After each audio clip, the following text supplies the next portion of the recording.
will one day mourn their own. And was he right?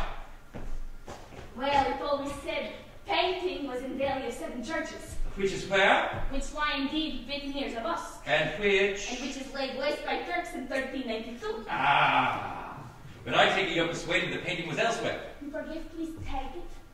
I presume... Old Megalithic too has its peculiarities. You staggered it. Words for to and from are actually interchangeable. This would explain the taxes. But only if cab drivers speak Old Megalithic. Which has been a capital offense since. In Hindi, as I understand it, the words for tomorrow and yesterday are the same. Well, blow me down.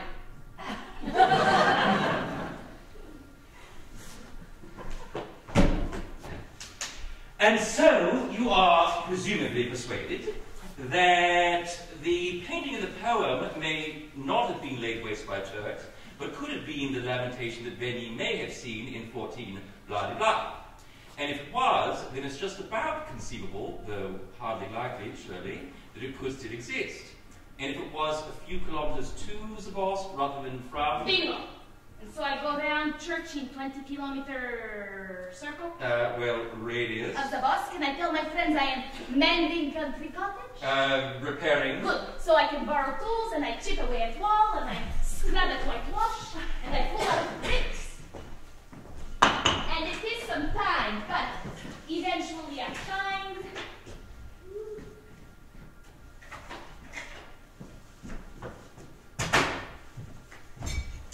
What?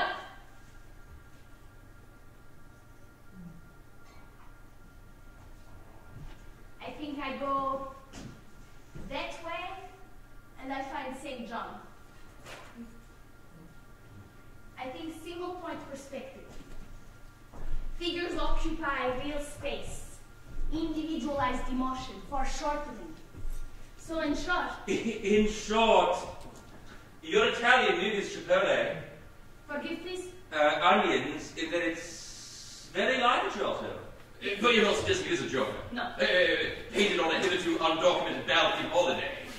But rather, kind of a copy by a follower. Huh. Interesting. Not exactly. Not exactly interesting? Not exactly copy. I'm sorry, Mrs. Pex.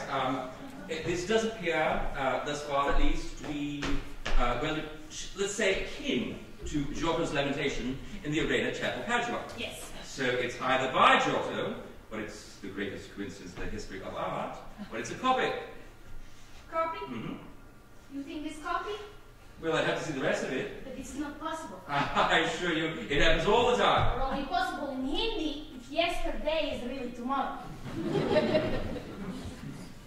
When was your great national patriotic thing In composed? the early portion of 1200. Giotto started painting the Arena in 1305. Or thereabouts. I know. You want to close butchers now? Mrs. Pex, why did you bring me here? Because if I am right at painting with perspective, even kind of painted before Giotto born, then I think I make pretty damn substantial finding here. Yeah, to put it mildly. And so naturally I would like to know just a little bit if it will be true, and if so, how best I proceed.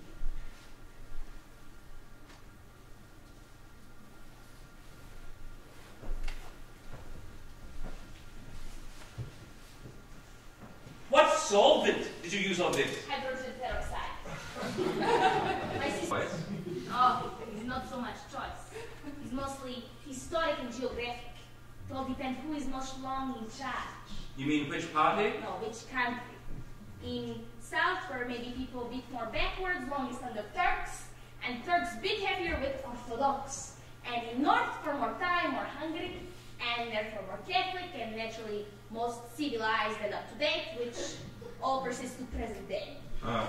Indeed, thank you. Excuse me for one moment. I wonder if you could stop doing that for me. This is not actually your property. No, don't touch. Please leave it. Please leave it. Speaking of hooligans, and it's 10:30. Your minister is due at 9. I notice you always glance at your watch. You never throw caution to 4 winds and take it off? with the prospect of our project being acquisitioned by the pastorate of St. Goliathus the Sensitive, and despite my naturally notorious sang-froid, consequent stiff upper arse and tight lip, I am unable to emulate your enviably icy Balkan calm. Also, this is not the first time I've been stood at by your minister. And in this you're not so much unique. Put mildly. Hey, my arse is not so stiff. I do not want our fresco kissed and rubbed and smeared with candle grease, but I learned in time, anger finite quantity one should not squander needlessly. And often, softly, softly, best catch your monkey. To coin a phrase. And where do you fit in? What? This great cultural divide? Oh, I do not pay these matters much attention. I find it childish by large. I am European. Isn't everyone?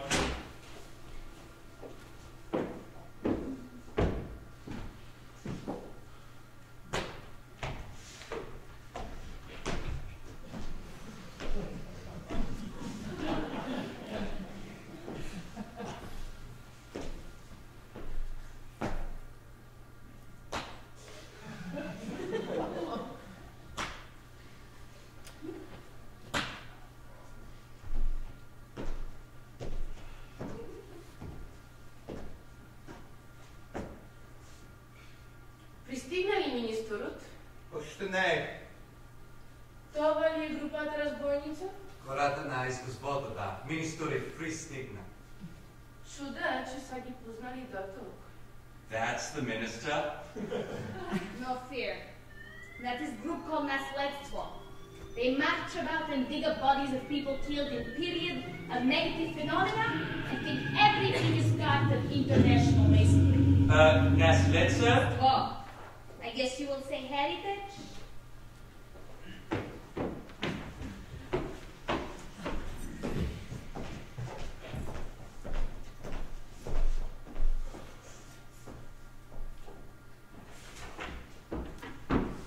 Now that is minister.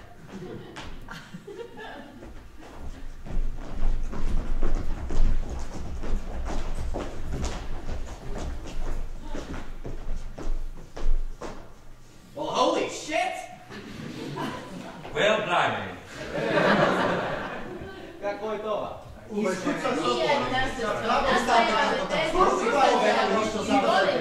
Да значи това е работата? Те вече е нищо сега безценно изкуството си духовна стойност. Ме интересува дали са тук и уведомени какво вие предлагате да се направи по въпроса. Кой е наредил тази хората да бъдат допуснати тук? По чия заповед са внесените съоръжения? Добро утро. Казвам се Михал Чал. Казвам се Gabriela Pex and Lisi. Pass? Look, I don't have a pass. No pass. You see, I've come straight from the airport. If I use the word straight loosely. So, you won't go empty? No, never again. No pass, no entry. Hey, is Dr. Davenport here? Dr. Davenport is not here. He is returned at 12 o'clock. Well, hey, that's my appointment. What? 12 o'clock. He has come back to see me. So, it's 10 up right now. Can I not wait here? Duty free? That's right. Jack Daniels. Correct. And cigarette. No, I don't smoke. No more should you. It's a fucking house of worship, for Christ's sake.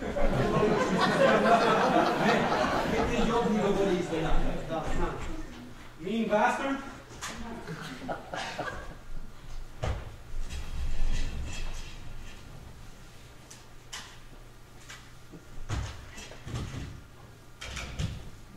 Is this a dial or a busy tone? Hello? No! I'm not saying that I think national stereotypes are true. But if they aren't true, they aren't true in spades. Forgive please, states. To the opposite extreme. For instance, there is nothing less efficient than an inefficient German. No one less frugal than a spendthrift Scot. Nothing less miserable than cheery Russia. Right. For Western intellectuals is either not quite so good photographs or megaphone for God. For Catholics is spread of European culture. For our national church is expression of our holy Slavic soul that even I do not think is international currency. No, nor do I. But as for me, I must say, painting is very simple. It is like our great national poem, begged its pardon. Song explain how we will be betrayed throughout all time by our own high priests, by protecting forces, by screaming mobs, by seeming friends, and now by you. You know, let's cut the crap. You want to know what this is really about? Leo! Just frankly, I don't give a shit how old this thing is, who got what first, and least of all, how much it's worth. Yes, please! Because what I see is a guy who tells a story about a man who actually is a god, who's put to death in front of his mother like a common criminal. And although he's heard it told 1,000 times before, he brings to it that innocence, that freshness, and that rage that we all bring to something when we hear it told for the very first time. Which I realize doesn't go down a storm around here. Where you had the chance to build the world anew, you built a prison camp. And now the walls are down, you shut out all the other voices in the world. In all their rich variety, you throw up the white colors and you sell yourself to fucking Disneyland. So don't you... Okay. What's this?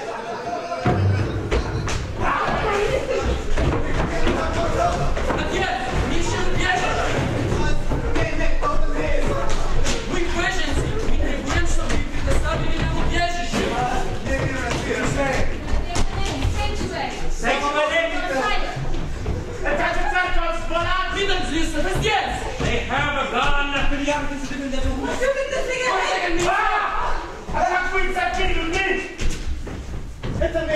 What do you want? Asylum!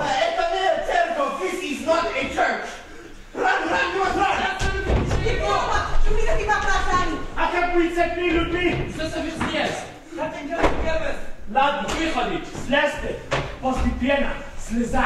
What's this? It is kind of Russian. He said you must come down. Fine by me.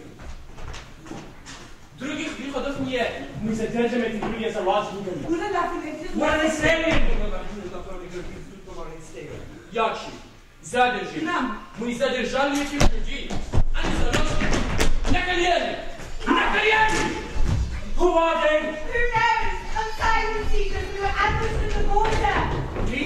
Mercy convoy. Military relief. How is that? Petrol. Ta dверь заперта. Да, заперта. Latvian 7-2, try to round 3 and advise of medical needs. I beg your pardon. I went to the Middle East once. They shoot this video. 3 do's and don'ts to get taken. I mean, come on. Let's not try to pull one over on these people. Leo, They'll understand how valuable this painting is, knowing, as they do, so much more of us than we will ever take the pains to learn of them. Please do proceed. If you would be so kind.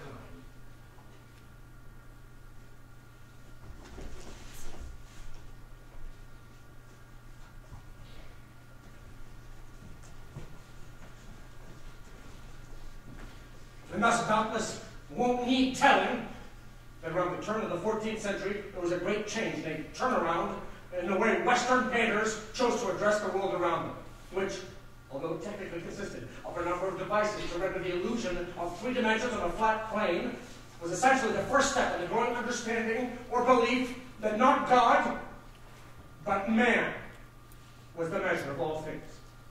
That his point of vision was the point of vision. That there was no outside authority dictating or preempting what he saw with his own restless, yearning, endlessly inquisitive 2 eyes. And it has been argued that the first step of that race, the first step of the race from God to man, was run by this guy, Giotto di Bondone, in 1300ish in northern Italy. But what these guys have discovered is that, in fact, by then, the first lap had already been run. Right here. Up there.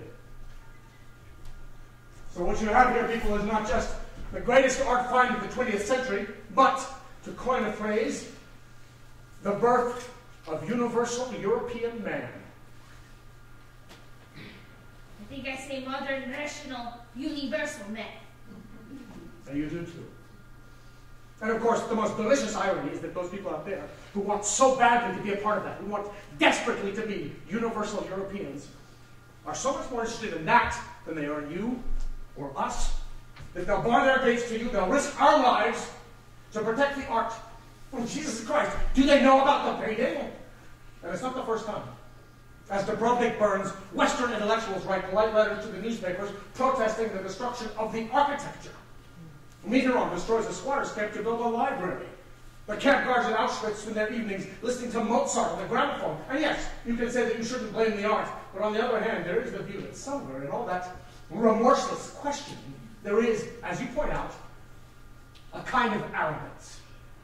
That somehow it's always Western man who's doing the inquisiting, and everyone else who's being inquisited. So yeah, maybe there is a line, if not from Beethoven to Buchenwald, then at least to the World Bank, or the IMF, or NATO, which is a point of view I'm beginning to find increasingly persuasive, actually. So you know what I would do? I would write a statement addressing this peculiar double standard, and I would insist that it get put out on the radio. And I'd say that if it isn't, you'll douse that SOB with gasoline and fry it off the wall. Oh, hey, even better. As you say, there's a tradition of exchanging prisoners for books. Well, we're nowhere near as valuable to you as that is. So hey, why not underline the irony and set your huddled masses free? So this is painting here. Yeah, it's right there, underneath the canvas. In fact, before they turn off the water, maybe you should take that facing off and take a look at what you've got. And how do you take this off? A little water, and some tender, loving care. You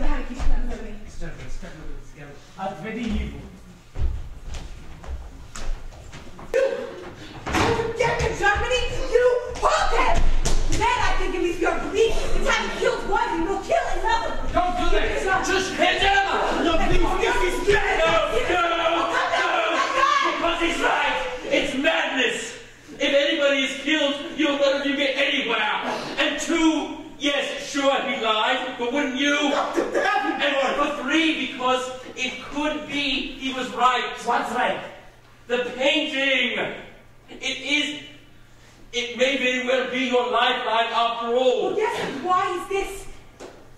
Because the word for rock in the old language of this country is gobio, as Laura is for star. If you'll give me 3 minutes, I'll explain. For where this has 10 stars, or Laura, Giotto has 10 wildly grieving angels. And where this has a boulder, Giotto has a second woman painted from behind, in a kind of huddled, humpy-shouldered pose. And Gorgo is, in fact, as it happens, the Italian word for hunchback, as dolore is for grief. Now, this could all be easily explained away by somebody describing Giotto's lamentation to a painter here, but for the fact that by the time Giotto painted what he painted, to describe anything in your own language was, to put it mildly, ill-advised. Now this is most interesting. This is shit. No. This is proof we were right. You see, the problem is that there is this mindset still about the medieval period that everyone knows their places. No one travels, no one moves, to each their own walled garden, whereas in fact, medieval Europe was a chaos of diaspora. Every crossroads teeming, every frontier thronged. So in fact, it's more than likely that a painter could have set off in the early part of the 13th century from what perils we cannot imagine, and coming here, and being taken captive, and offering to paint for his release here. A painting so akin to nature that its figures seem to live and breathe. And employing for that purpose a particularly vital and yet as unknown deep blue. For the simple reason that he brought it with him. Excuse me? Like taxis. Yes. Taxis? Not going to the east, but coming from. Boldly going where no painter has gone before. So what, you think he's Italian explorer? No.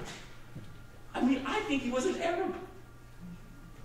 An Arab figurative painter, early 13th century. Yes, absolutely and precisely so. An Arab colorist who learns his frescoes in the monasteries of Serbia and Macedonia, and who sees the great mosaics of the mighty churches of Constantinople, and who thinks, being an artist, I can do that too.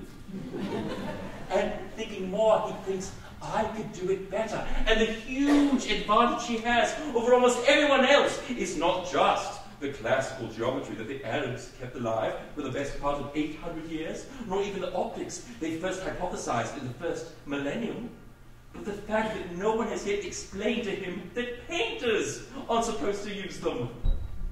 So he has two eyes, and he sees things have three dimensions, and he paints the world that way, with all that freshness and innocence and rage that we all bring to something when we come to it for the first time. Because for him it is. Exactly. And so they tell him this story. Of a woman who has seen her son die in a tree. Shortly after he has told her and his followers that he will die. But he will rise again in 3 days' time. So for him, it's not about her weight of grief. But actually, her want of faith. He is not reaching out to comfort her at all. He is reaching out to warn her. It's an act of admonition.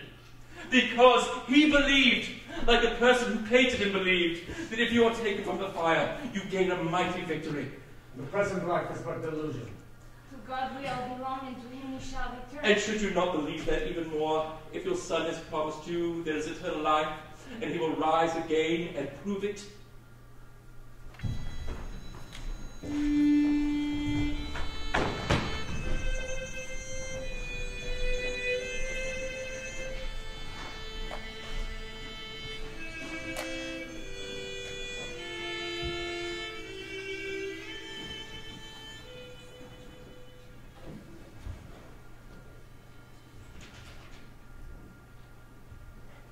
And you were here throughout.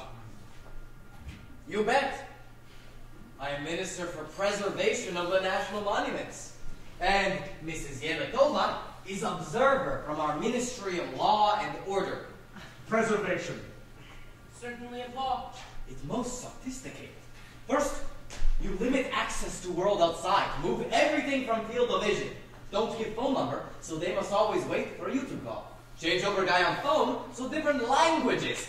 And then you slowly build up the routine. You order mealtime, control all aspects of environment, heat, light, and gradually they are turned to child. Excuse me? All a part of softly, softly, catch your monkey.